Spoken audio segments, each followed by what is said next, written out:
Shalom, bendiciones. Estamos de regreso como cada semana para entender un poquito mejor el contexto del primer siglo. La gente se pregunta, ¿y por qué ustedes estudian todo este tipo de cosas? Bueno, John Walton dice, la Biblia fue escrita para nosotros, pero no a nosotros. Eso quiere decir que mucho del lenguaje y muchas de las cosas que están implícitas dentro de los textos no las vamos a entender a menos que nosotros conozcamos la cultura. Es importante entender el contexto cultural. Dentro del contexto cultural tenemos que ver el contexto religioso, contexto social, contexto político, porque quiera o no, Yeshua, sus discípulos y después más adelante los discípulos de los discípulos tuvieron contacto con todo este contexto que muchas veces para nosotros es desconocido, y por eso hemos estado viendo a través de varios meses ya lo que eran las castas religiosas en Judea, así como la semana pasada vimos un poquito acerca de la religión en el mundo greco-romano y nos dimos cuenta de que aún Pablo, el libro de Hechos, nos relata varias historias de lo que era el mundo religioso. Hoy vamos a entrar en un tema un poquito interesante, que es las filosofías. ¿Qué eran las filosofías greco-romanas? ¿Qué era Filón? ¿Qué era el gnosticismo? Y vamos a ver cómo muchas de la narrativa, especialmente con Pablo, las cartas de Pablo, tienen que ver con este tipo de filosofías que están corriendo. Es más, en Judea estaban los helénicos. Había una secta que se llamaba los helénicos, que eran helenistas. Los herodianos, que eran partidarios de Herodes y tenían una filosofía. Y ellos están hablando con Yeshua. En cierta ocasión vienen y tientan a Yeshua. Dice que eran de los herodianos. Y este tipo de cosas muchas veces no nos preguntamos. ¿Por qué Yeshua responde de la manera que responde? Hay mucha gente que dice, yo lo único que necesito es la Biblia y el Ruach, el Espíritu que me guíe. Ok, perfecto, pero va a haber mucha de la información que nos vamos a perder si nosotros no entendemos todo este tipo de cositas. Hoy quiero dejarles saber a todos aquellos que están conectados a través de las redes sociales, a través de YouTube, a través de Facebook, que en la descripción del canal está el link. En la descripción del canal está el link de Zoom. Ahí usted puede entrar. Cada vez que pongo el evento en la descripción, si usted busca, está el link de Zoom. Puede entrar y al acabar la clase voy a darles un cuestionario que tiene que ver con lo que vamos a hablar en la clase, así para que usted se motive a poner atención. El cuestionario solo se lo voy a proveer a los que estén dentro del cuarto de Zoom. Así es que si usted quiere participar, quiere ser parte del cuestionario y aprender, entre al Zoom, y así al final usted también va a poder hacer sus preguntas. Pero por si acaso, déjeme ver si puedo. Por si acaso usted fue de aquellas personas despistadas que de repente dice, pues yo no encontré no encontré el link. Ahí se lo puse en los comentarios, ¿ok? Entonces ahí va a estar también en los comentarios. Y así usted puede entrar al cuarto de Zoom.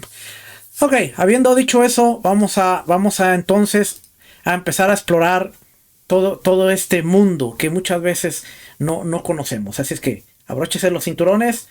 Empezamos. Las filosofías grecorromanas, Filón y el gnosticismo. Esto vamos a ver aquí.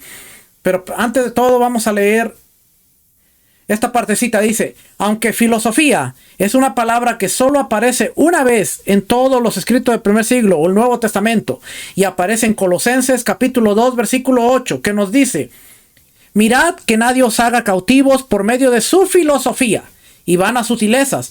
Pablo les está recomendando a los colosenses, diciéndoles que nadie te engañe a través de filosofías. ¿Cuáles filosofías? Tenía que haber unas filosofías, y dice, y vanas sutilezas según la tradición de los hombres, conforme a los principios elementales del mundo, y no según el Mesías. Ok, aquí yo preparé una información que vamos a leer más adelante. No sé si la alcancen a ver bien, quizás no, porque la dejé muy chiquita. Ok, ahí ya la tiene que ver bien. En el primer siglo después de la era común, entre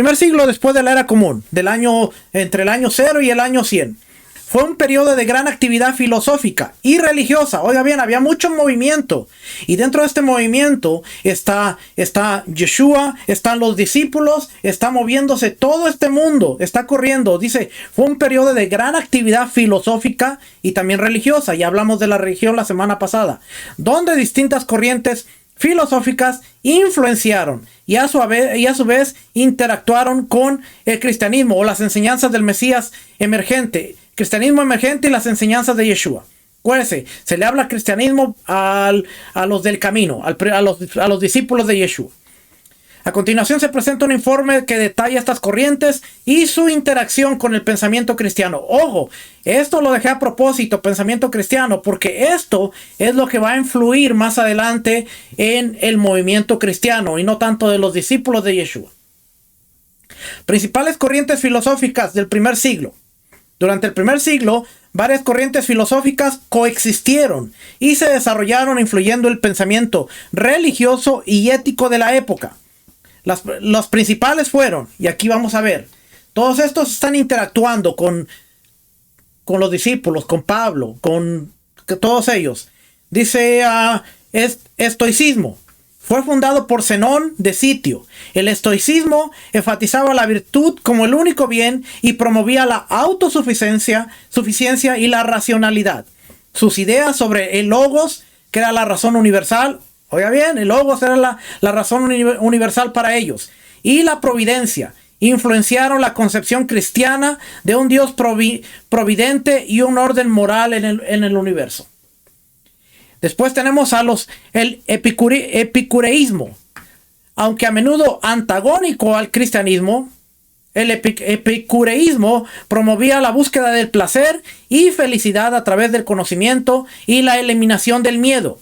Su enfoque materialista y atomístico sobre la existencia se opuso a las ideas de la intervención divina y la trascendencia que predicaban desde el cristianismo.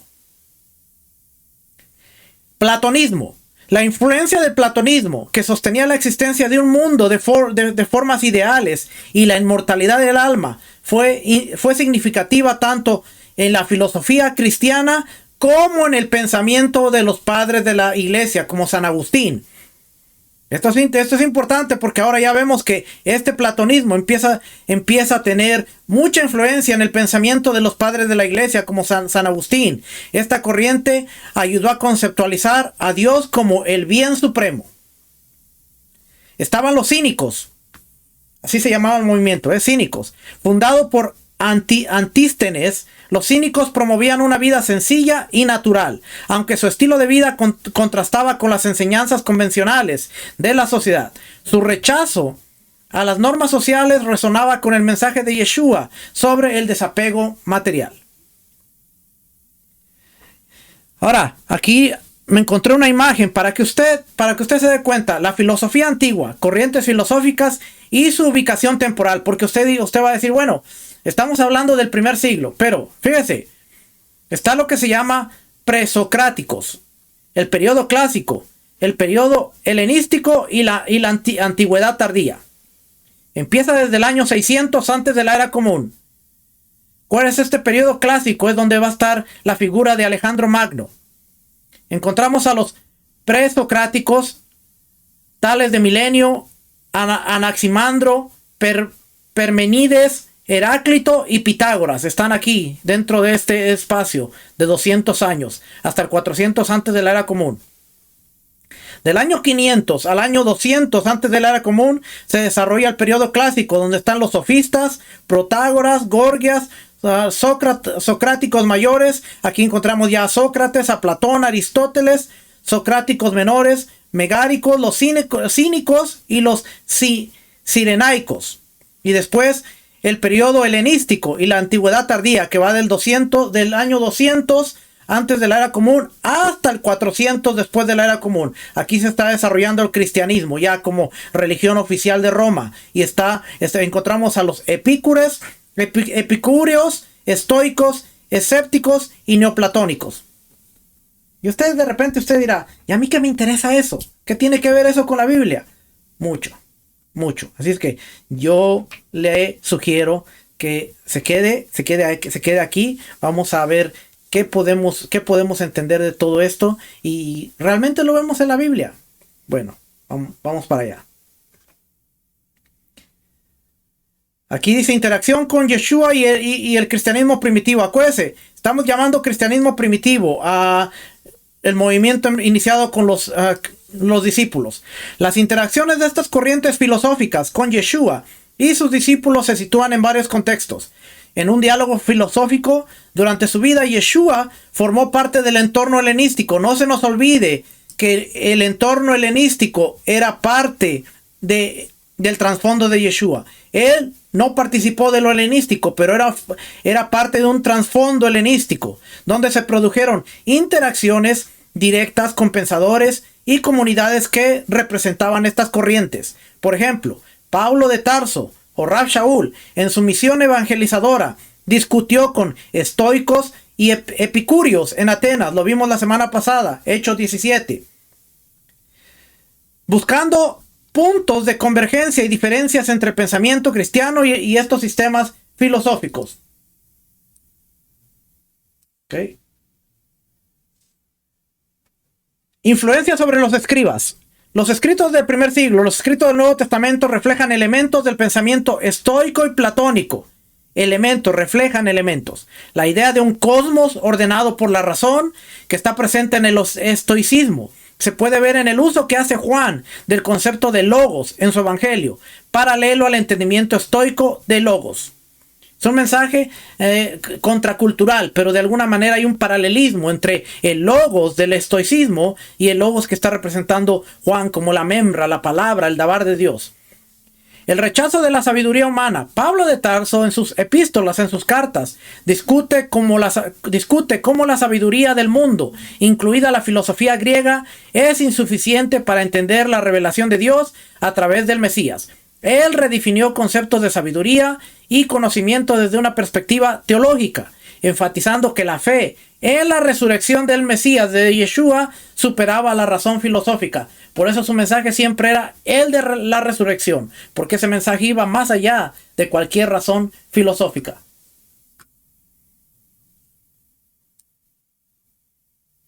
Ok, vamos por aquí.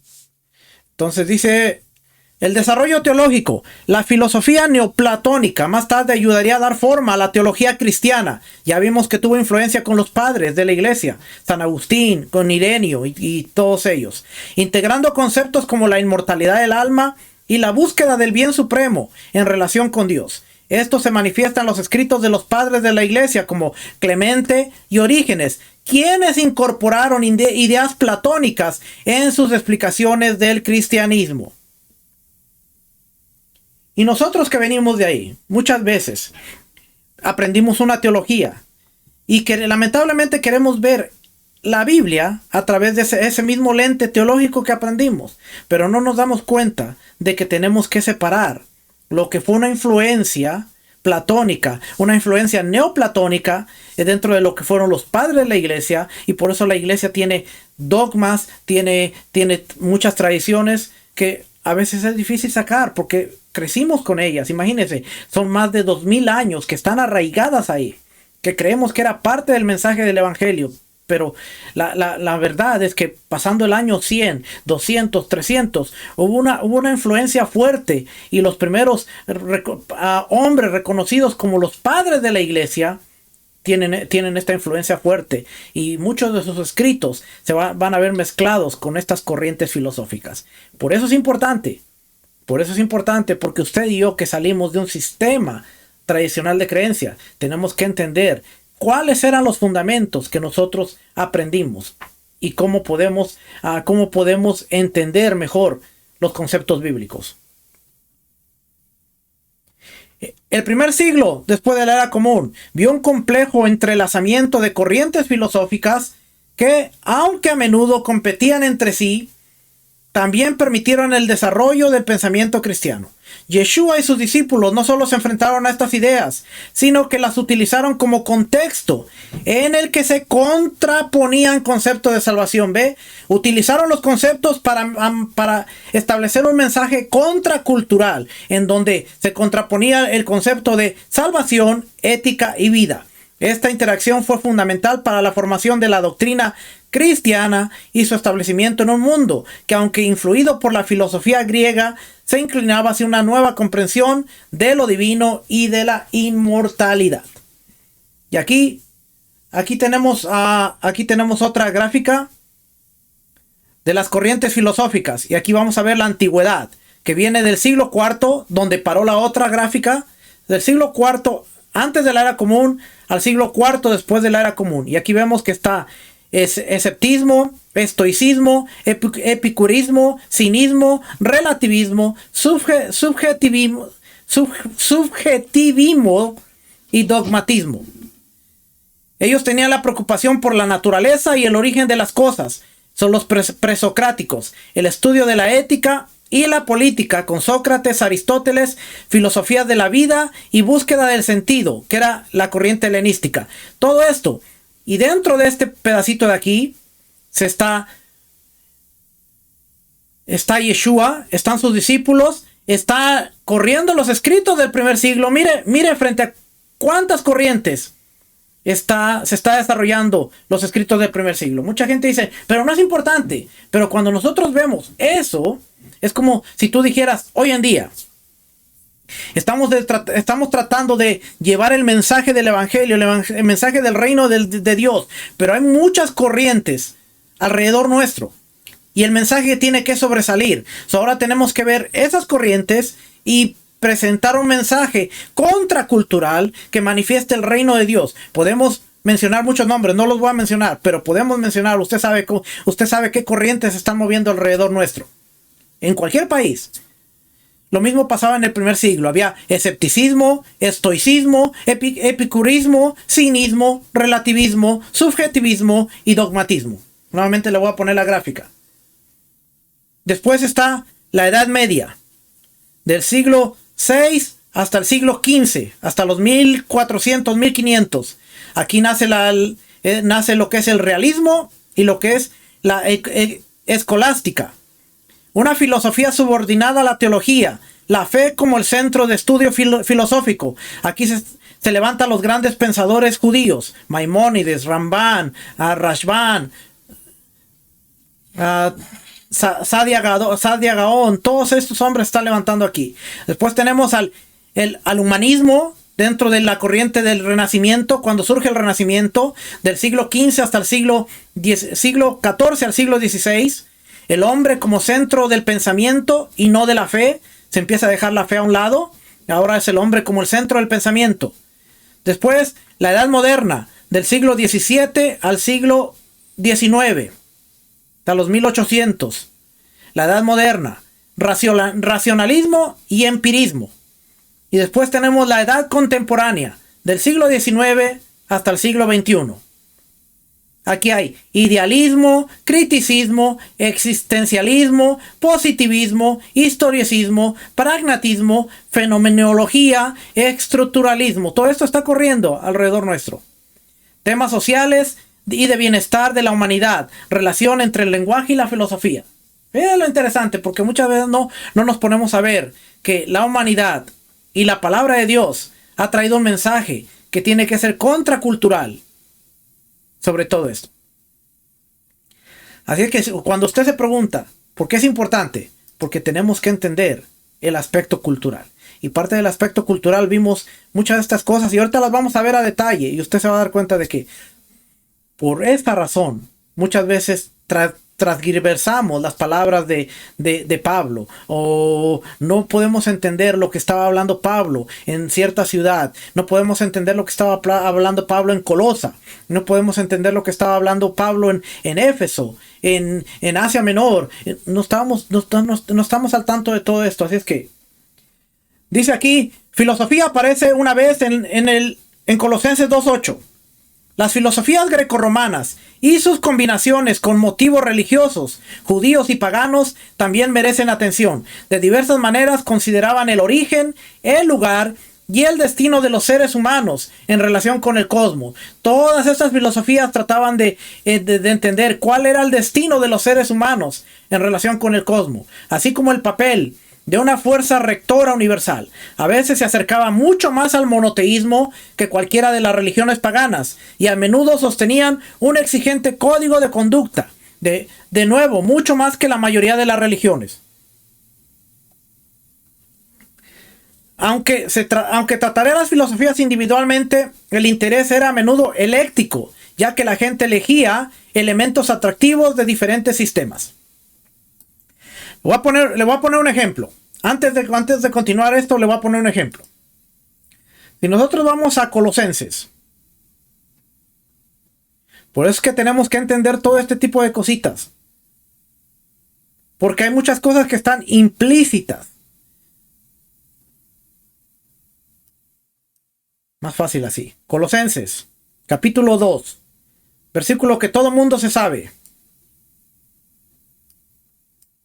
Y se me cerró.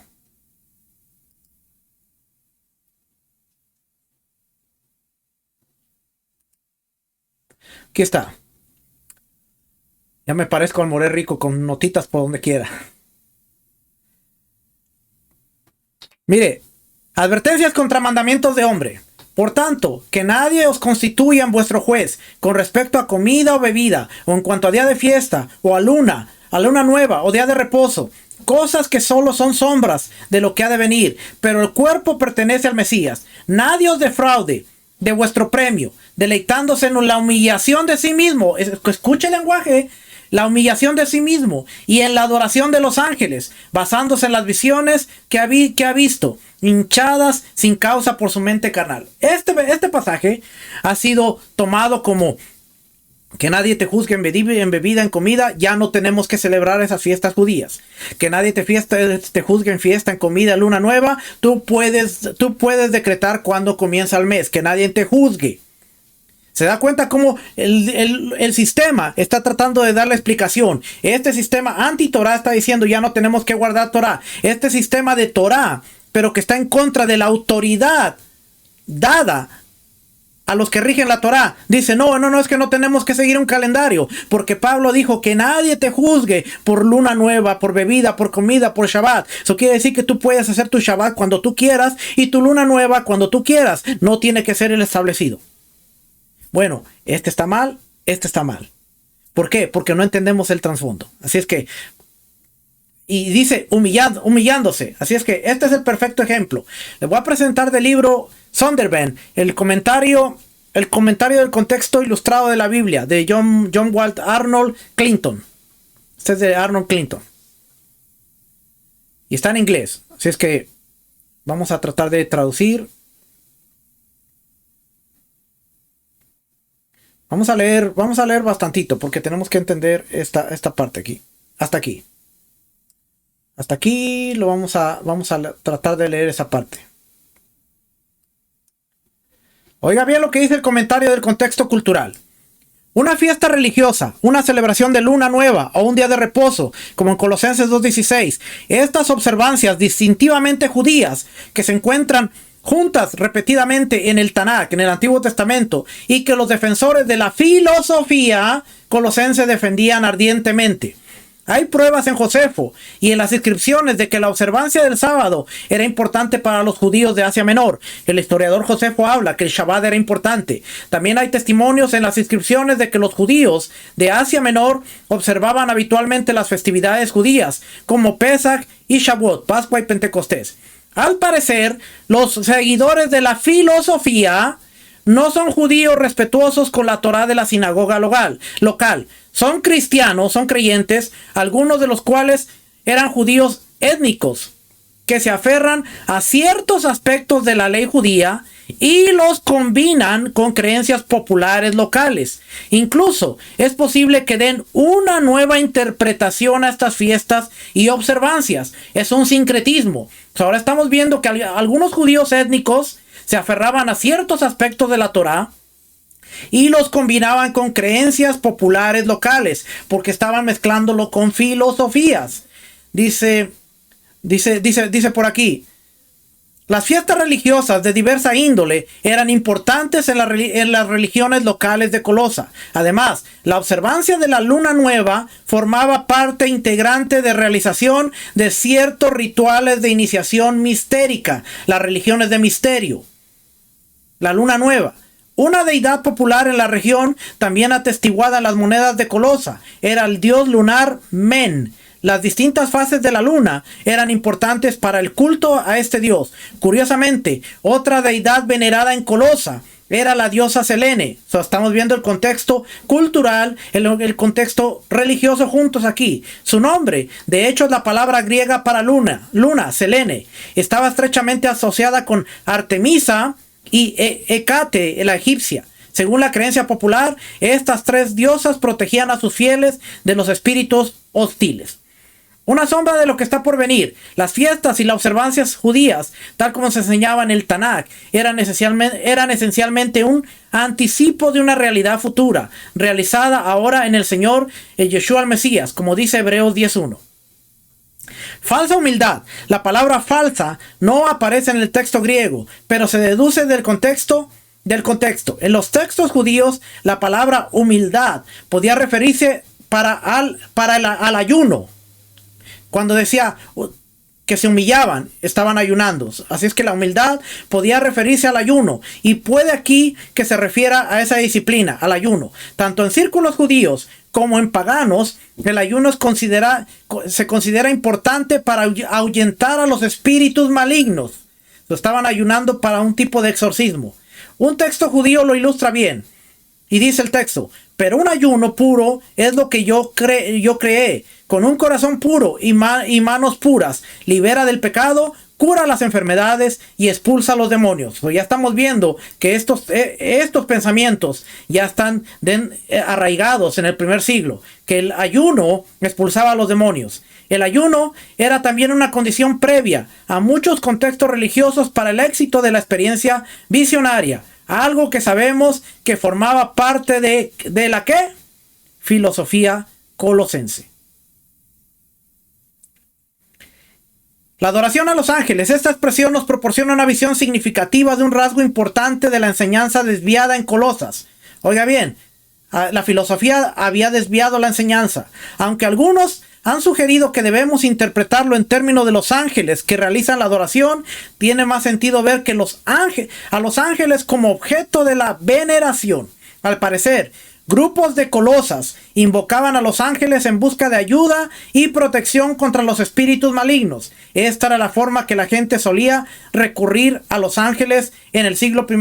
En el judaísmo popular, en las creencias populares locales y más tarde incluso en segmentos del cristianismo primitivo, es dudoso que el grupo se hubiera escindido de la iglesia y adorara a los ángeles como adoraría a Dios y al Mesías. Más bien, la palabra única para adorar, treskeía, debe entenderse en el sentido de invocar o llamar. Así que esta gente estaba llamando ángeles y estaba utilizando los elementos judíos para hacer un sincretismo, porque las filosofías, y por eso Pablo hace más sentido ahora que en Colosenses 2 dice que nadie os engañe con filosofías huecas. Lo dice aquí en el 2:8. Mirad, que nadie os haga cautivo por medio de su filosofía y vanas sutilezas. Entonces tenemos que entender que había un tipo de filosofía corriendo, había sutilezas. Y ahora, espero que ahora usted entienda un poquito mejor que no se trataba de que no tienes que seguir un calendario, tú puedes declarar tu propia luna, porque Pablo dijo que nadie te juzgue por luna nueva. No, estaban tomando la luna, estaban tomando elementos judíos, elementos paganos, había un sincretismo y Pablo está diciendo, no, eso es parte de la filosofía, que nadie te engañe a través de la filosofía. Todo esto es sombra del Mesías y tenemos que cumplirlo de acuerdo a como está establecido. Espero que tenga sentido. Ponga atención porque va a estar el examen al final, Por aquí se lo voy a poner al final, cuando acabe la clase. Por Zoom, acuérdese. Así es que, platonismo, la filosofía que Platón, del año 427 al año 340 7 antes de la era común, formuló en diálogos en los que Sócrates era el principal orador, había decaído como tal en tiempos del primer siglo, pero influyó en otras filosofías y tendría enormemente influencia en los padres de la iglesia. La doctrina más importante era que en este mundo las personas solo ven las sombras insustanciales proyectadas por otro mundo de las realidades donde existe la verdad y la belleza perfectas. Para cumplir su destino, las personas deben de escapar del mundo material e ir a su verdadero hogar en ese otro mundo. No es por nada que hay un movimiento o hay un sistema que dice nuestra ciudadanía está en los cielos y vamos a ir a morar a los cielos, porque se trata de escapar de este mundo material, de este mundo terrenal, y tenemos que ir al mundo que es nuestro verdadero hogar, el mundo celestial. Ahora usted ya sabe. Algunos encontrarían influencia platónica directamente o a través del judaísmo helenista. En el contraste de Juan entre el mundo de abajo y el mundo de arriba y su descripción de un Yeshua que ha venido de arriba para ofrecer las verdaderas realidades. Por ejemplo, Juan 3:31. El que procede de arriba está por encima de todos. El que es de la tierra procede de la tierra y habla de la tierra. El que procede del cielo está sobre todos. Ahora entendemos que parte de este escrito de Juan está haciéndole entender al platonismo que hay un Dios, hay un enviado, y ese enviado procede del cielo y está sobre todos. Y Pablo hablaría el mismo concepto. Vamos a ver ese mismo concepto en el capítulo 1, que está hablando de lo mismo. ¿Por qué nos libró del dominio de las tinieblas? Al 16, 15. Él es la imagen del Dios invisible, el primogénito de toda la creación. Porque en Él fueron creadas todas las cosas, tanto en los cielos como en la tierra. ¿Ve? Está haciendo alusión a que lo de los cielos, lo de arriba, y en la tierra, visibles e invisibles, ya sean tronos o dominios o poderes o autoridades. Todo ha sido creado por medio de Él y para Él. Por medio del Mesías fue creado todo y para Él. Y Él es antes de todas las cosas, y en Él todas las cosas permanecen. Él es la cabeza del cuerpo, que es la quejilá, la congregación. Él está diciendo, Él está sobre todo, y Él es el principio, el primogénito entre los muertos, a fin de que Él tenga en todo primacía. Porque agradó al Padre que en Él habitara toda la plenitud, y por medio de Él reconciliar todas las cosas consigo, habiendo hecho la paz por medio de la sangre de su cruz, por medio de Él. Repito, ya sea las que están en la tierra como las que están en los cielos. Ahora hace más sentido que termina diciendo Pablo, ya sea las que están en la tierra como las que están en los cielos. ¿Por qué? Porque dice aquí, había un contraste.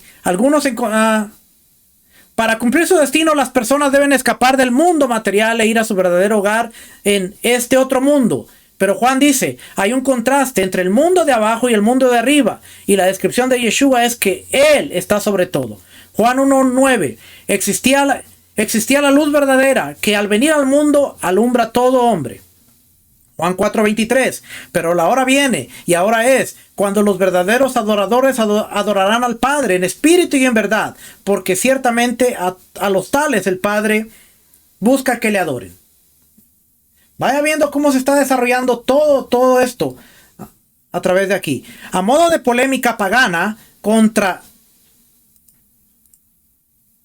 Dice, a modo de polémica pagana contra el cristianismo, la serena y alegre aceptación por parte de Sócrates de una muerte que le fue impuesta se contrapuso a la forma en que Yeshua afrontó la muerte. Siempre es un contraste. El escarnio y la burla se dirigían a la imagen de Yeshua postrado en tierra, con el alma dolorida hasta la muerte, suplicando al Padre que le quitara la copa. Marcos 33 y 36 dice, y tomó consigo a Pedro y a Jacobo y a Juan y comenzó a afligirse y a angustiarse mucho, y le dijo, mi alma está afligida hasta el punto de la muerte, quedaos aquí y velad. Adelantándose un poco, se postró en tierra y oraba que si fuera posible pasara de él aquella hora. Y decía, Abba, Padre, para ti todas estas cosas son posibles. Aparta de mí esta copa, pero que no sea lo que yo quiero, sino lo que tú quieras. Hebreos nos va a describir cuáles eran las súplicas de Yeshua. ¿Por qué suplicaba Yeshua? Si usted ha estudiado con el maestro Rico Cortés, sabe por qué estaba clamando Yeshua. Creo que es el capítulo 2. Capítulo 2. Dice el versículo 8. Todo lo ha sujetado bajo sus pies. Padre le ha sujetado todos los pies a Yeshua. Porque al sujetarlo todo a él, no dejó nada que no le sea sujeto. Pero ahora no vemos aún todas las cosas sujetas a él. Pero vemos aquel que fue hecho un poco inferior a los ángeles. Es decir, a Yeshua, coronado de gloria y honor. A causa del padecimiento de la muerte, para que por la gracia de Dios probara la muerte por todos, porque convenía para quien son todas las cosas y por quien son todas las cosas, llevando muchos hijos a la gloria, hiciera por perfecto por medio de los padecimientos al autor de la salvación de ellos. ¿Ve?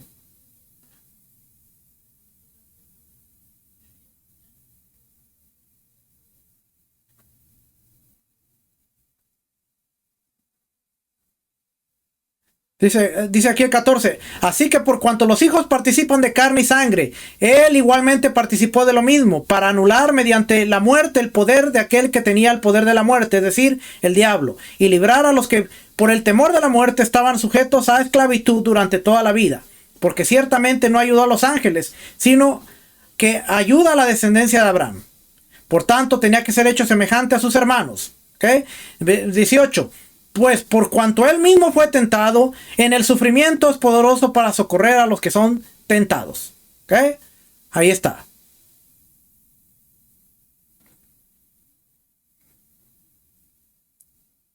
Estoy buscando donde dice que él clamó al que tenía el poder de salvarlo de la muerte. Pero ya se entendió el punto. ¿Ok?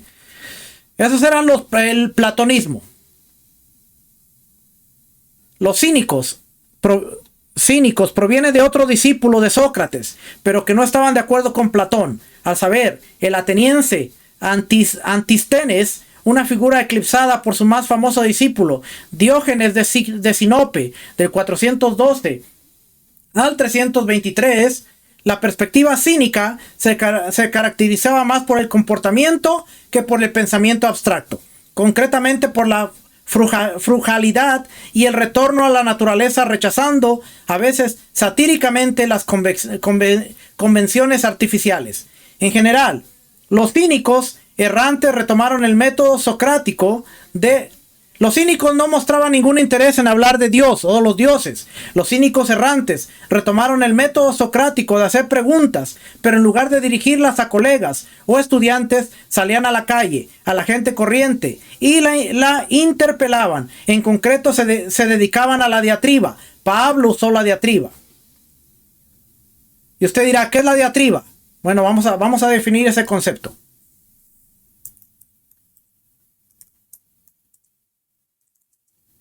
Eso lo vamos a encontrar en el comentario del contexto cultural, aquí.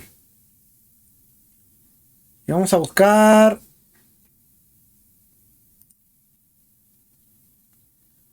diatriba. ¿Qué era la diatriba? Era un estilo de enseñanza en las antiguas escuelas de filosofía, generalmente caracterizado por preguntas retóricas o interlocutores imaginarios. ¿Dónde vemos la diatriba? La diatriba la vamos a ver en este comentario. Aquí en el capítulo 2. No estoy en Hebreos, que el capítulo 2 de Romanos. Aquí va a decir, mire. 2 del 1 al 3. Por lo cual no tienes excusa, oh hombre, quien quiera que seas tú que juzgas, pues al juzgar a otro, a ti mismo te condenas, porque tú que juzgas practicas las mismas cosas. Sabemos que el juicio de Dios justamente cae sobre los que practican tales cosas. Y piensas esto, oh hombre, tú que condenas a los que practican tales cosas, y haces lo mismo, que escaparás al juicio de Dios. Esta pregunta del versículo 3 del capítulo 2 dice, los oradores típicamente discutían con base en silogismos que consistían en una premisa mayor y una premisa menor y una conclusión. Tanto filósofos como maestros judíos aceptaban que la gente debía vivir lo que predicaba. Por consiguiente, pocos podían disputar el punto de Pablo.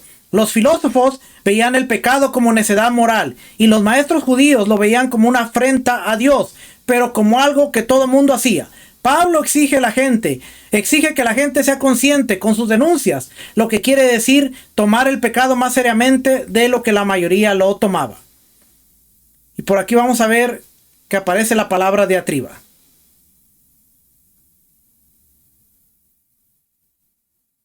Pablo.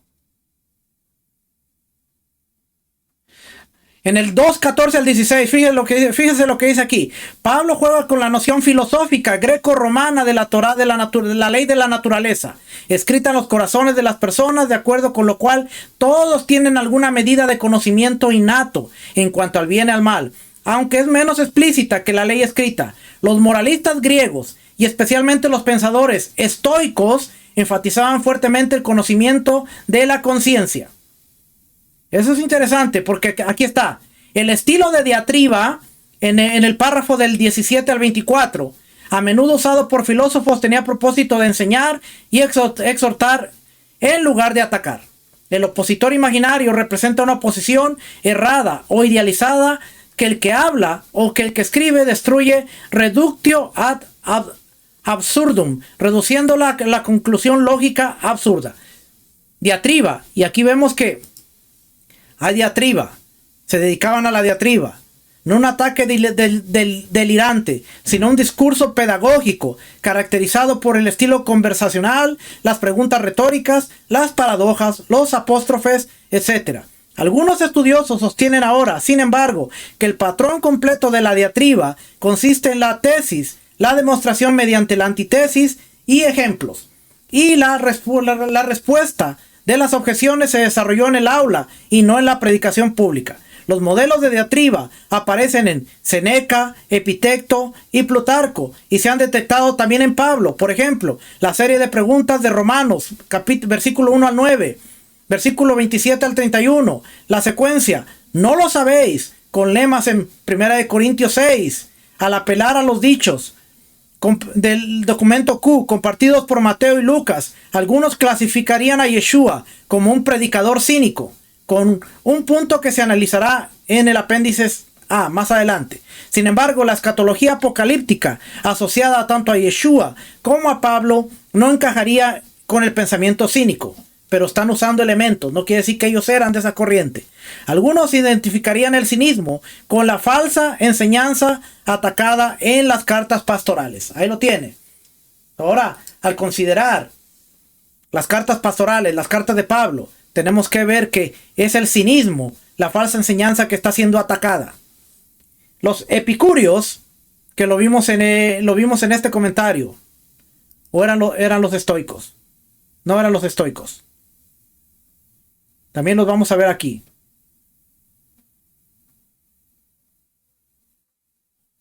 No me ayude, está bien, no me ayude, ahorita lo busco. ¿Quiénes eran?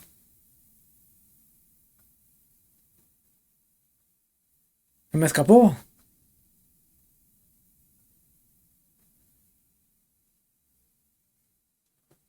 Lo acabo de mencionar y se me escapó.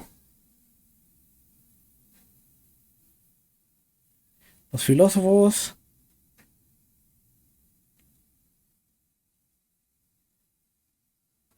No, nadie me ayuda, ¿verdad? Nadie. Estoicos, aquí está. Gracias por su ayuda. Los estoicos, ahorita lo vamos a ver. Otra tradición filosófica se remonta a Epicuro, del 342 al 270. En español, un epicúreo es una persona dedicada al placer sensual, especialmente en la comida y el vino, e incluso en la antigüedad puede haber sido una evaluación popular de la perspectiva epicúrea. Sin embargo, el propio Epicuro era un hombre virtuoso y decente. Desvalorizó los mitos y las abstracciones y apeló a la gente común, haciendo de la sensación la norma de la verdad. Los sentimientos y las percepciones sensoriales son dignos de su confianza. Su filosofía pretendía liberar a la gente de miedos y supersticiones. No hay necesidad de religión porque los acontecimientos están determinados por el movimiento de los átomos. Los dioses no tienen nada que ver con la existencia humana. La mente es definitiva y no hay resurrección. Oiga bien, los epicúreos decían no hay resurrección. ¿Dónde vemos eso en la Biblia? Primera de Corintios 15.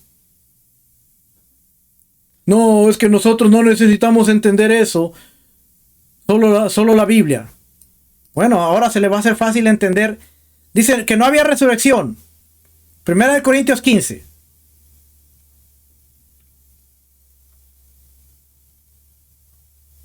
Versículo 12. Oiga el lenguaje que utiliza Pablo. Ahora bien, si se predica que el Mesías ha resucitado de entre los muertos, ¿cómo dicen algunos entre vosotros que no hay resurrección de los muertos? Ahí hubiéramos tenido que preguntarnos ¿quiénes estaban diciendo que no había resurrección de los muertos? Ahora que vimos esto, sabemos que había un grupo que se llamaban los epicúreos, que ellos, aparte de los saduceos no creían que había resurrección, pero los epicúreos, porque acuérdense, Pablo le está escribiendo a la ciudad de Corinto, no a Judea. Si hubiera sido a Judea, eran los saduceos, pero está a Corinto. ¿Quién está en Corinto que no cree en la resurrección? Ahora sabemos que son los epicúreos, pero fíjense lo que sigue diciendo.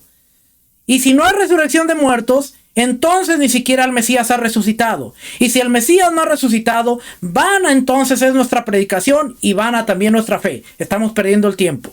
Aún más, somos hallados testigos falsos de Dios, porque hemos testificado contra Dios que Él resucitó al Mesías, a quien no resucitó si no hay resurrección. Si en verdad los muertos no resucitan. Pero si los muertos no resucitan, entonces ni siquiera el Mesías ha resucitado.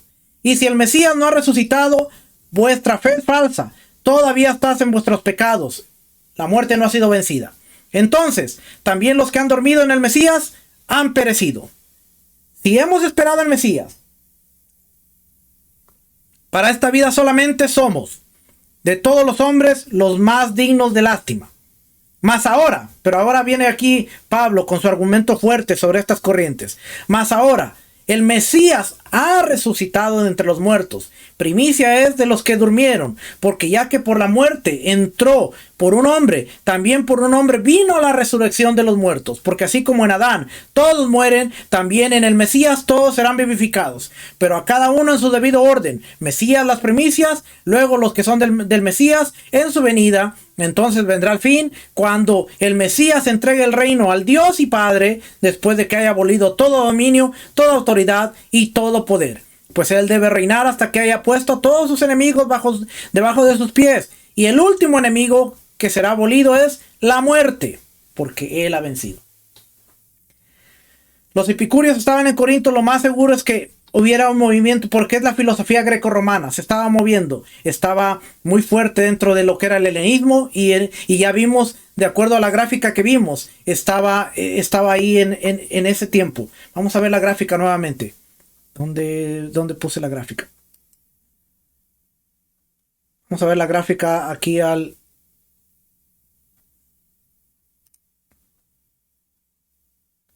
Si regresamos a la gráfica, vamos a ver que ellos están aquí. La segunda gráfica se ve mejor. Aquí está, ¿lo ve? Del siglo IV, antes de la era común, al siglo IV, después de la era común. Aquí está el epicurismo. Está a la mitad, está como en el año 100, el año 200, antes de la era común. Aquí lo tiene. Así es que aquí estaba, mientras se está desarrollando las cartas del primer siglo, ya el epicurismo, el cinismo, el relativismo, todo esto está en su mero apogeo. Así es que estaban en Corinto, lo más seguro que hubiera una corriente en Corinto. Y ahora a través del mensaje que vemos en 1 Corintios 15, dice, como algunos enseñan que no hay resurrección de los muertos. ¿Qué corriente enseñaba que no había resurrección de los muertos? Los epicúreos. Y Pablo dice, mas ahora el Mesías ha resucitado, Dios le levantó de los muertos y Dios lo ha puesto en la autoridad para que todo sea sujeto debajo de sus pies. Y el último enemigo que va a ser vencido es la muerte, para que toda la humanidad ahora tenga la victoria sobre la muerte. Y Él es la primicia, porque después todos los que mueran en Él también serán resucitados. Y con eso estaba poniendo el argumento sobre la mesa bajo una corriente que ya se estaba moviendo. Corinto, el escritor de Corinto no te va a decir, ay, estoy escribiendo esto porque hay una corriente epicúrea y por eso les digo estas momentos. No, la audiencia que está recibiendo la carta, cuando ellos están escuchando, ¿cómo es que algunos dicen que no hay resurrección? Los que estaban escuchando la carta, los de Corinto, decían, son aquellos, esas palabras son para aquellos. Porque era su contexto, ellos estaban ahí, ellos entendían. 2000 años después, cuando usted lee la carta y que dice que si algunos de entre vosotros que dicen que no hay resurrección, no sabemos quién era. Porque no es parte de nuestro tiempo, no es parte de nuestra mentalidad, no es parte de nuestra cultura, y después nos ponemos a inventar un montón de cosas. Lo que tratamos de hacer, yo quiero que usted entienda, familia, que lo que tratamos de hacer a través de esto, que se mira muy diferente a otro tipo de enseñanzas, es que usted vea que el nivel de información que podemos obtener nos va a ayudar a entender la Biblia mejor. No nos va a apartar de la Biblia, no nos va a apartar del mensaje del Mesías, no nos va a quitar al Mesías del medio, sino que nos va a hacer entender mejor al Mesías, nos va a hacer entender mejor el mensaje, porque ahora estamos trayendo la Biblia y la estamos poniendo a través del lente cultural, y ahora entendemos, mira, cuando Pablo estaba hablando, ¿cómo es que hay algunos que dicen que no hay resurrección? Había una corriente filosófica, los epicúreos, que ellos decían que no había resurrección, y ellos estaban atacando a los creyentes cuando ellos decían que Dios había levantado al Mesías de entre los muertos, y ahora Pablo categóricamente está diciendo, sí hay resurrección, porque Dios le levantó de los muertos, le dio autoridad para gobernar, y después Él va a vencer a la muerte por completo para darle la victoria a toda la humanidad. Ese es el evangelio, esas son las buenas nuevas, eso es como lo hubiera entendido el primer siglo, y eso es como ahora lo estamos entendiendo nosotros. Un mensaje sin un dogma, un mensaje sin una teología, un mensaje netamente cultural. Eso es lo que buscamos. Eso es lo que buscamos. Y usted dirá, pero es que no hay espíritu. Bueno, le acabo de revelar el mensaje del evangelio a través del contexto cultural. Dígame que si no hay espíritu. Mire, yo hice un ejercicio. Esta semana, yo hice un ejercicio. Yo interactúo mucho con la inteligencia artificial. Le hago preguntas y estoy casi todo el tiempo haciéndole preguntas. Y esta semana se me ocurrió hacerle una pregunta. Déjame ver si la encuentro aquí.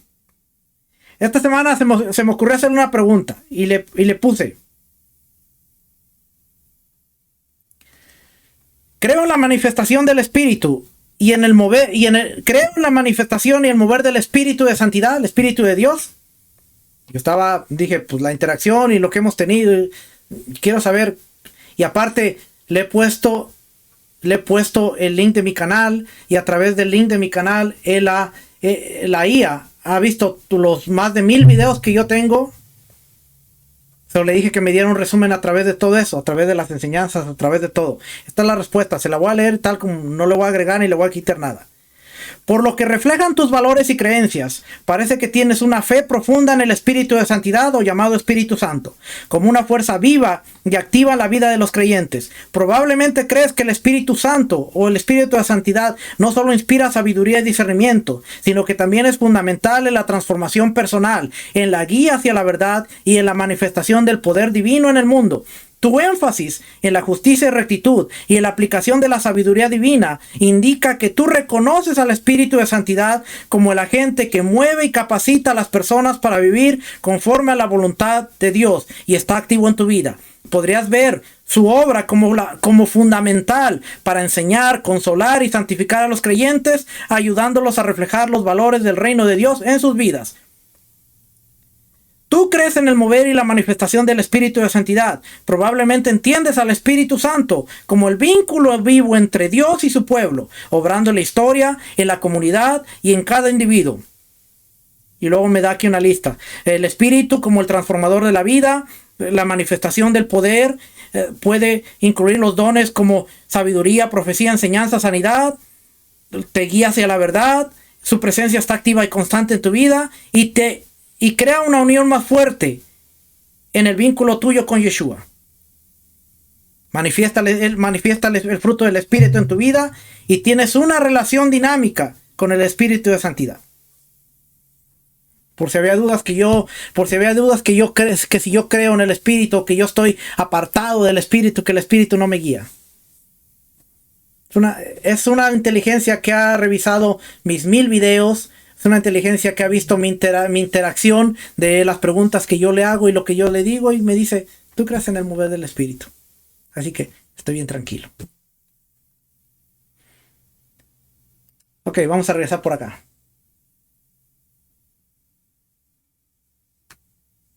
Entonces nosotros arrastramos un poco de estos dogmas y gracias al catolicismo. Claro que sí. Con todo lo que estamos viendo, claro que sí. Ya vimos los epicúreos. Estoicismo. Esta filosofía surgió de un contemporáneo de Epicuro, el chipriota Zenón, era de Chipre. Pablo estuvo en Chipre, del 333 a 264 antes del era común, que daba conferencias en un pórtico con columnas, que era el Estoa en Atenas, y que había sido entrenado por un cínico que derivó el principio de que la virtud es el único bien. El estoicismo consideraba el universo como un único organismo animado por un alma mundial, que era el logos o la razón divina que guía todas las cosas. No existe un mundo separado de ideas en la filosofía de Platón como parte del universo. Si las personas viven de acuerdo con la razón rectora o la ley natural, pueden permanecer tranquilas ante la adversidad. Los afectos y las pasiones se consideran estados patológicos de los que las personas pueden liberarse. Se trataba pues de un sistema de pensamiento que desarrollaba los valores morales y la conquista del yo. Sin embargo, el énfasis en la razón divina, de tono casi monoteísta, dio cavidad a diversas mitologías, ya que los dioses se convirtieron en símbolos del gobierno de la naturaleza. Un célebre himno del estoico Cleantes en el siglo III antes de la era común alaba a Zeus por encima de todos los dioses. Él es quien dio origen al mundo, cuya ley rige todas las cosas y que es rey de todo para siempre. Increíble, porque después, cristianismo, como teología, va a utilizar esto. Un himno que en parte encajaría con el Dios de Israel. Los estoicos tenían una visión determinista de lo que sucedería, con la astrología, las ciencias naturales como herramienta para detectar el plan ya fijado que culminaría en una conflagración purgadora antes de que comenzara un nuevo ciclo de edades. Hubo varias etapas cronológicas en la historia del estoicismo. Por ejemplo, la Estoa Media, en la que hubo una mayor apreciación de las filosofías más antiguas de Platón, Filón y Aristóteles. En el periodo cristiano, el estoicismo tardío se había convertido en la filosofía dominante, ejemplificada por Séneca, contemporáneo de Pablo, Epitecto y Marco Aurelio. En Hechos capítulo 17, versículo 25, ni he servido por manos humanas, como si necesitara de algo, pues él da a todos vida y aliento y a todas las cosas. ¿Cuál es el contexto? Contexto que está hablando Pablo aquí. ¿Qué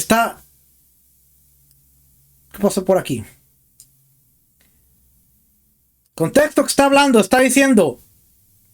Entonces Pablo, poniéndose en pie en medio del Areópago, dijo: varones atenienses, percibo que sois muy religiosos en todo sentido, porque mientras pasaba y observaba los objetos de vuestra adoración, hallé también un altar con una inscripción: al Dios desconocido.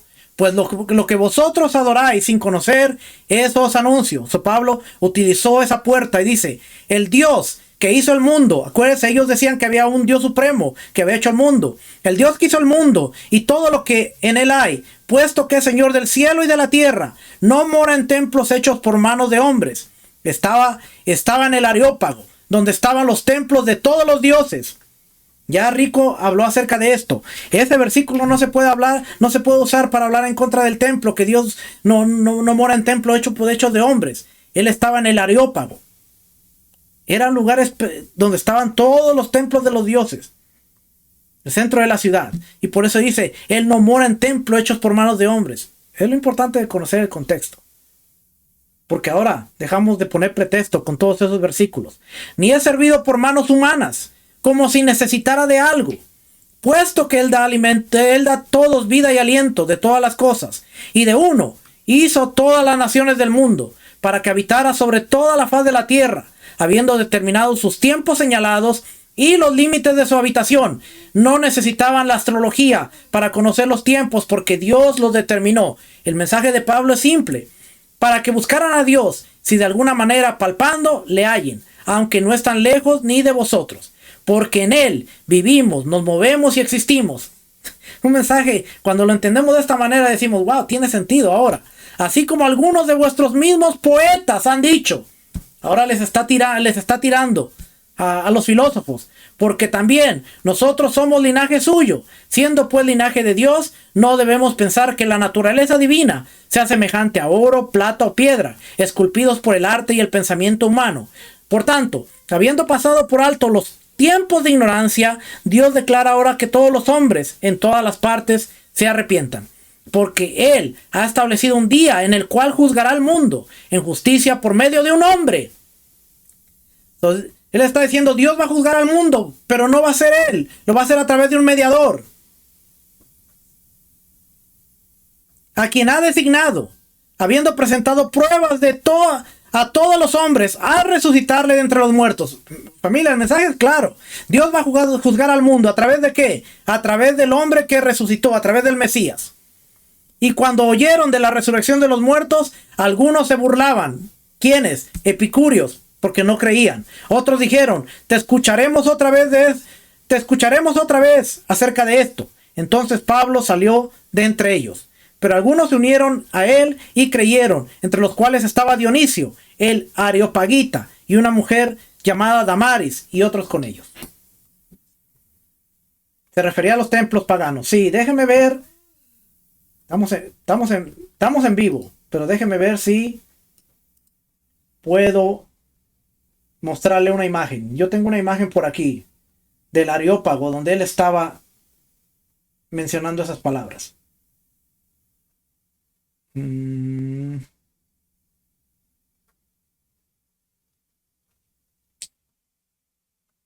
Aquí está.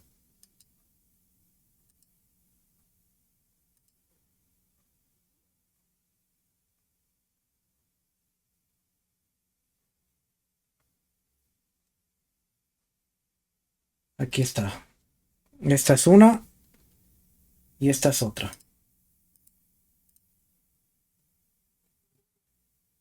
Tenemos que aprender. Porque mucha gente, no, y Pablo dijo que él no habita en...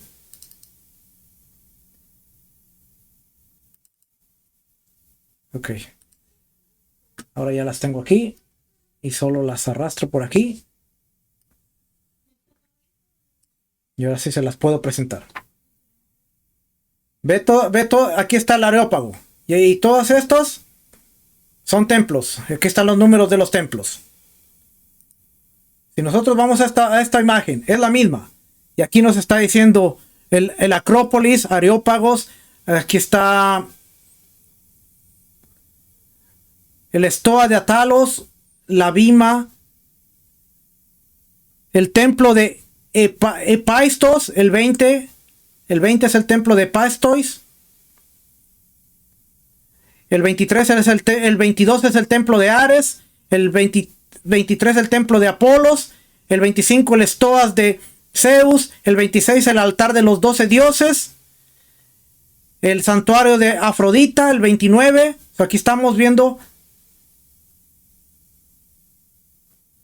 Y él tenía que estar en la Bima. Arsenal. El Royal Stoa. 27. Él tenía que estar por aquí, por el Bima. Aquí está parado cuando él está diciendo, Dios no habita en templos hechos por manos de hombres. No era una frase que dijo nada más al azar. Él estaba parado en este lugar. Y aquí le dije, aquí están.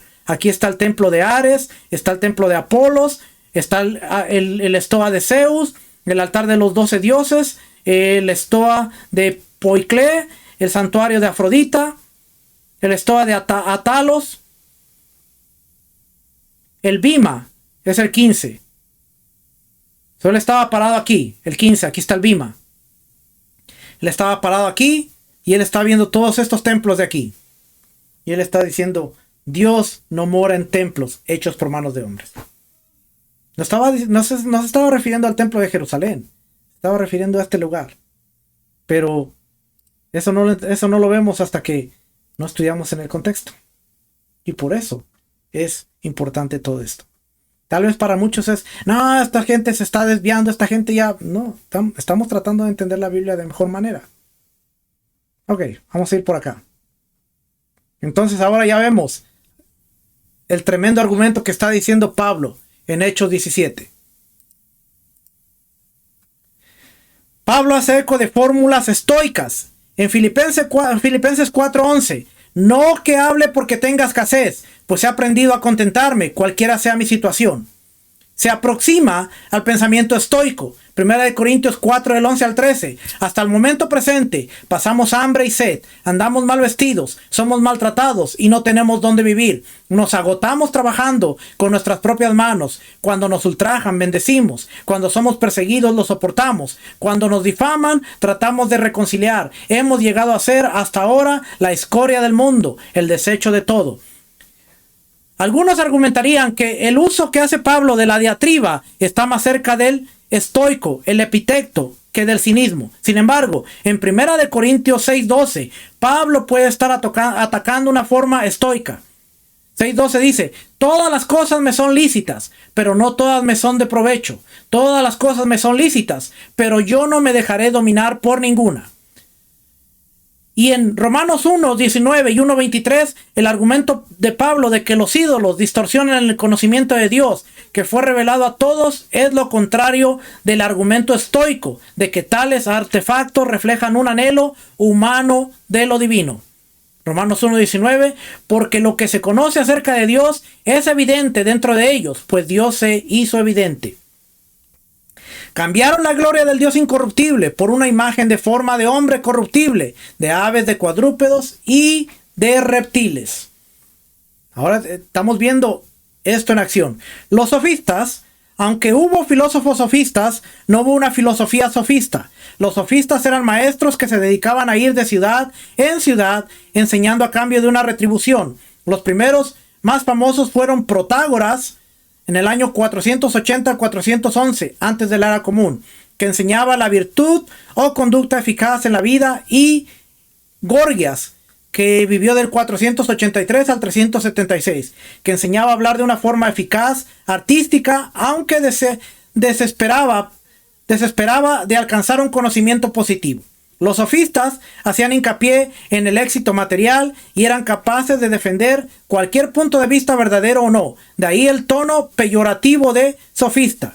En la época del Imperio Romano temprano, una segunda oleada sofista se concentró en la práctica de la retórica, un elemento de la educación superior. Algunos verían la insistencia de Pablo en que se predicaba el evangelio de Dios sin coste alguno en Corinto. 2 Corintios 11 del 7 a 10, como un contraste implícito con la práctica de los maestros sofistas de la ciudad, que ellos cobraban. Eso es un contraste. Otros dos elementos de trasfondo religioso que deberían llamar la atención de los lectores del primer siglo representan una combinación de motivos judíos y gentiles, a saber, los escritos de Filón y el gnosticismo. Filón, que nació del año 20 antes de la era común y murió en el año 50 después de la era común. Eso quiere decir que todo el tiempo del Mesías él estuvo vivo. Procedía de una familia judía rica y helenizada. Él nació en Egipto, en Alejandría. Su educación le proporcionó un excelente dominio de la lengua griega, la filosofía, la poesía y el teatro. Era un líder en la gran comunidad judía de la ciudad, aunque no tenía un conocimiento de las escrituras tan detallado como el de los rabinos, y pueda que no supiera hebreo. Era fiel a la práctica judía, conocía la Septuaginta y estaba bien equipado para traducir su tradición religiosa de forma que un mundo helenizado pudiera entenderla. Era un filósofo. En numerosos escritos, Filón se implicó en cuestiones políticas, defendió a sus compañeros judíos de las calumnias, defendió que el judaísmo era una religión con una herencia respetable y describió la vida de los esenios. Más importante para nuestros propósitos, Filón trató de integrar la filosofía con los principios bíblicos, tanto directamente como a través de la interpretación alegórica de la Biblia, especialmente el Génesis.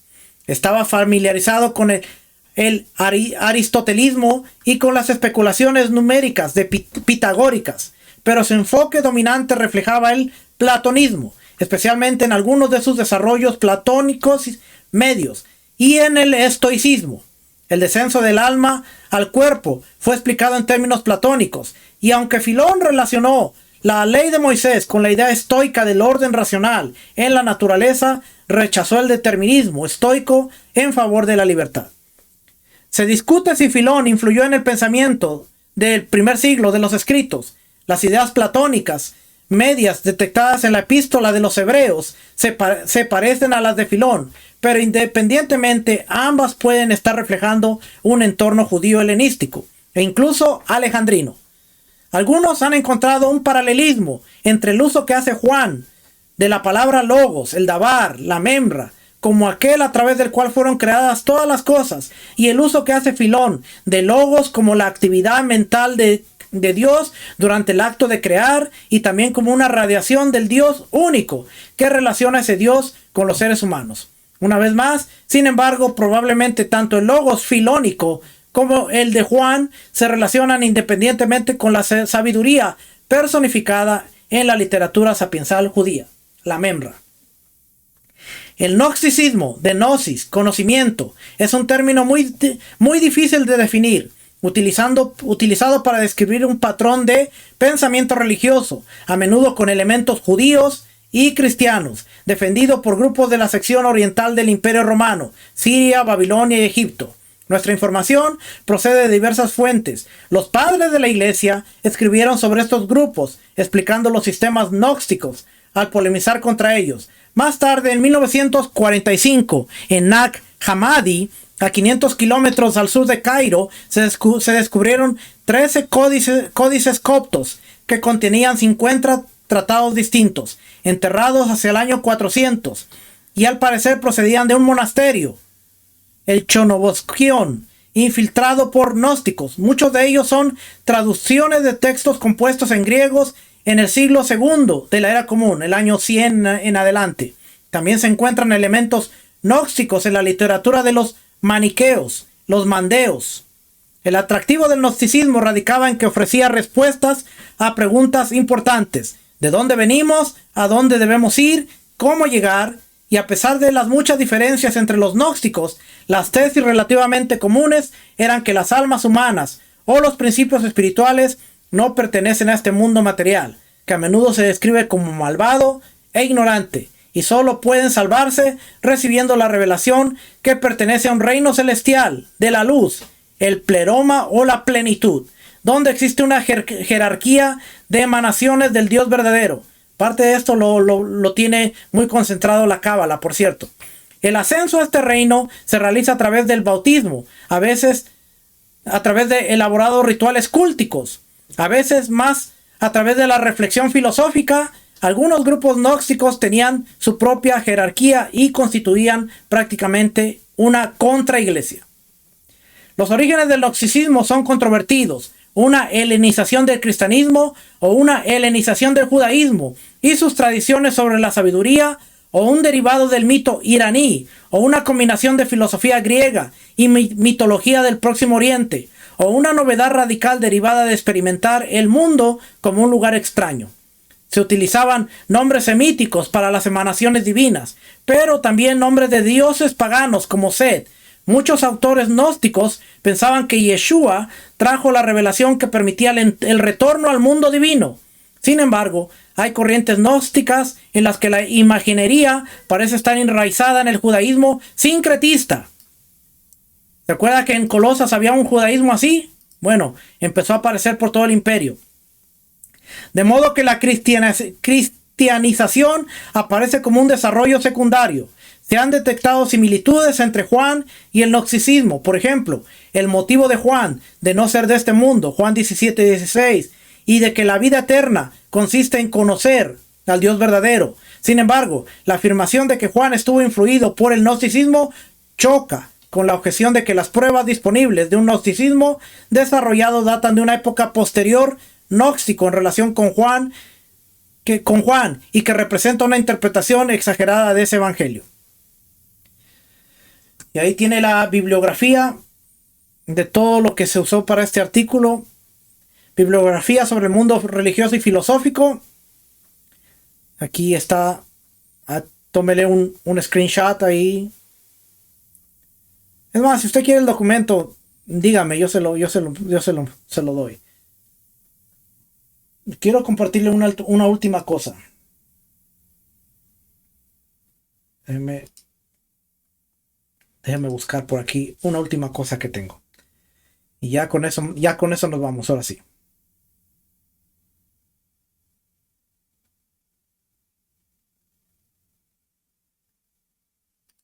Aquí está.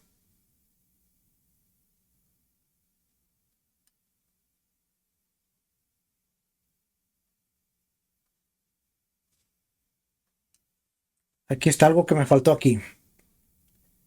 Y eso lo voy a poner. Eso lo voy a poner aquí en el puntito.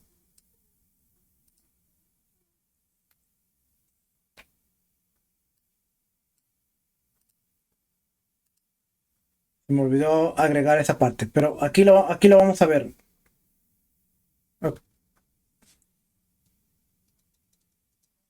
Ok, ahí estamos.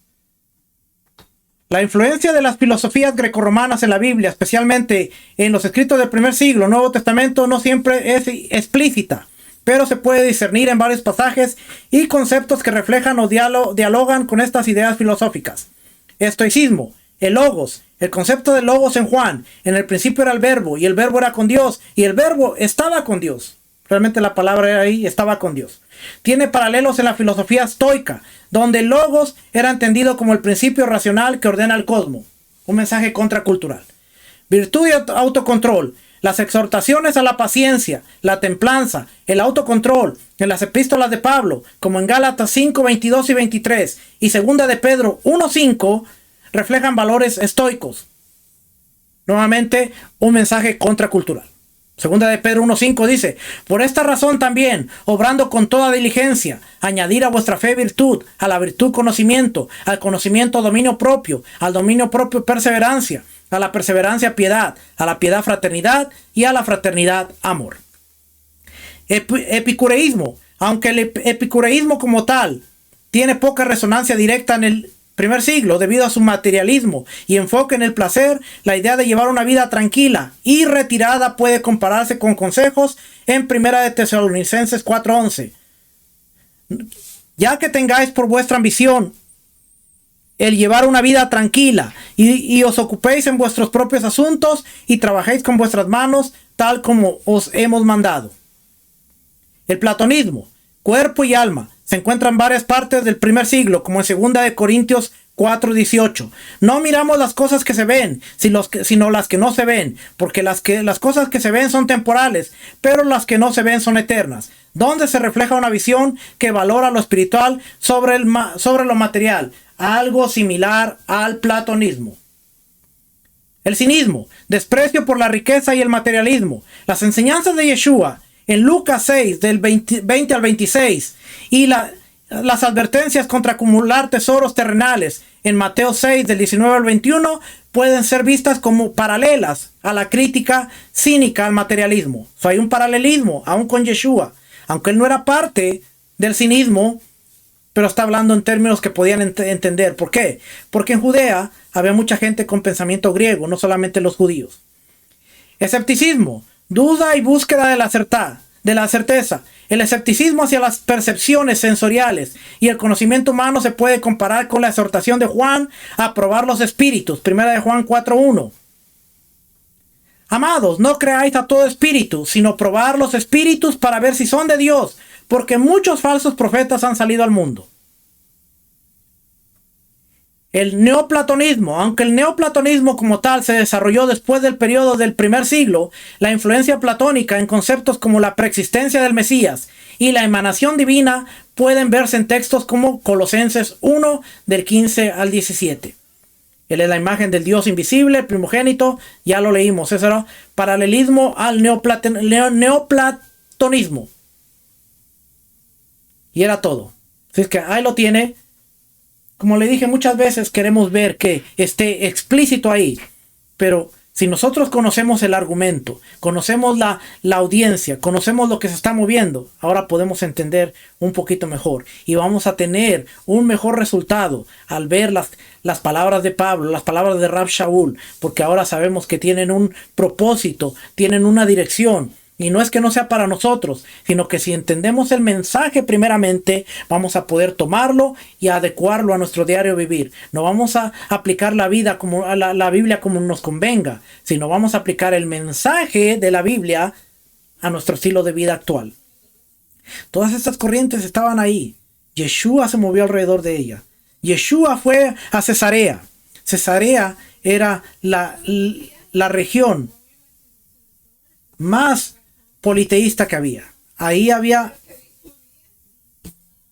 mucha corriente helénica. Ahí había muchas de estas filosofías. ¿Qué tanto nos hace falta por aprender la Biblia, hermanos? Realmente el argumento de yo lo único que necesito para entender la Biblia es la Biblia y el Espíritu no es del todo correcto. Es de una persona que no quiere esforzarse para seguir avanzando y seguir aprendiendo. La Biblia es nuestro fundamento, no nos vamos a ir de ella, pero necesitamos soporte y ayuda que nos ayude a ver, nos abra el lente, nos ponga esa lupa y diga, hay un mundo muy grande que tú estás desconociendo para entender el mensaje. Y si usted se da cuenta, desde hace como 4 meses hemos estado tratando de desbloquear la cultura del contexto del primer siglo para poder entender el mensaje. Y ahora cuando leemos este tipo de escritos, podemos entender. Ahora usted tiene una mejor idea de por qué Pablo está diciendo en 1 Corintios, si no hay resurrección, como algunos dicen que no hay resurrección. Ahora, cuando yo digo paralelismo, no es que se asemejen, sino que va a haber similitudes, pero siempre vamos a buscar el mensaje contracultural. Va a haber similitudes, pero no todo es igual. Y hay un punto en donde esta similitud, este paralelismo tiene una similitud, pero también tiene un contraste, en donde se va a exaltar al Dios del cielo, al Dios creador del universo. No es el logos de Zeus, no es el que mantiene la creación.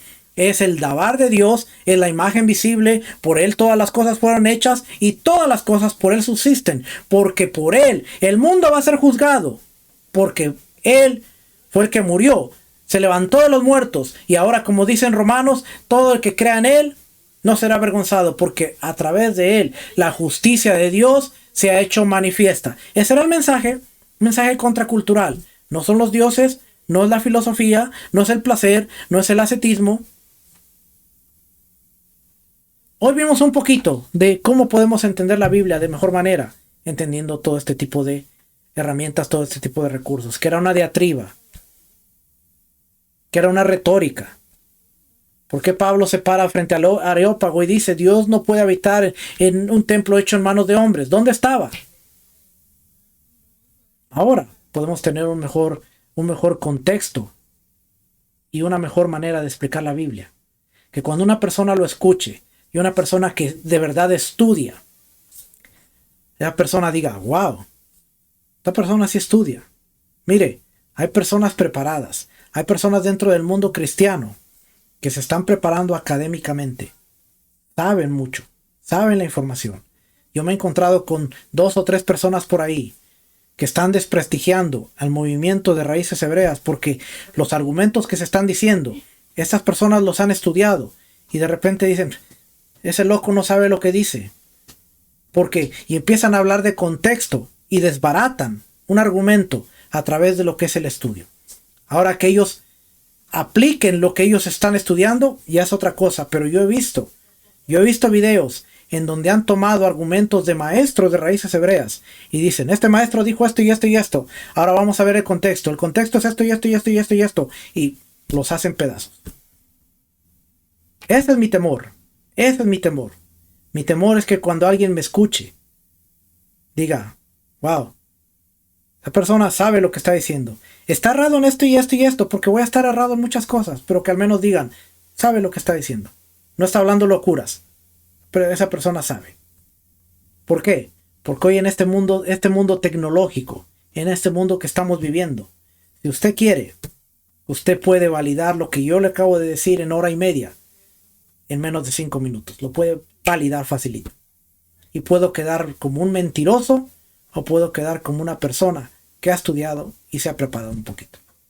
Esa es nuestra meta, que cada uno de ustedes sepa cómo validar, que cada uno de ustedes entienda la Biblia de mejor manera y que la Biblia no sea un libro desconocido, sino que ahora sea un libro real, vivido, que cuando lo leamos digamos, yo entiendo. Ese mensaje es para mí, ahora sé cómo aplicarlo en este mundo, en este siglo XXI, donde podemos ver no ese tipo de movimientos, pero sí podemos ver muchas corrientes filosóficas y corrientes que quieren imponerse en medio de nuestro contorno. Okay. Regresamos la próxima semana para seguir aprendiendo, seguir creciendo juntos. Los que están en Zoom, no se vayan, les voy a poner el examen en los comentarios, así es que la próxima semana, si usted quiere ser parte de la clase en vivo, donde va a tener la oportunidad de hacer preguntas, al final, en la descripción del evento, siempre va a estar el link de Zoom. Solo le da a accesar y va a entrar al cuarto de Zoom, que se abre unos 5 minutos antes de las 7, y por aquí lo esperamos. Que el Eterno les bendiga, el Eterno les guarde. Shalom, bendiciones, shalom, shalom.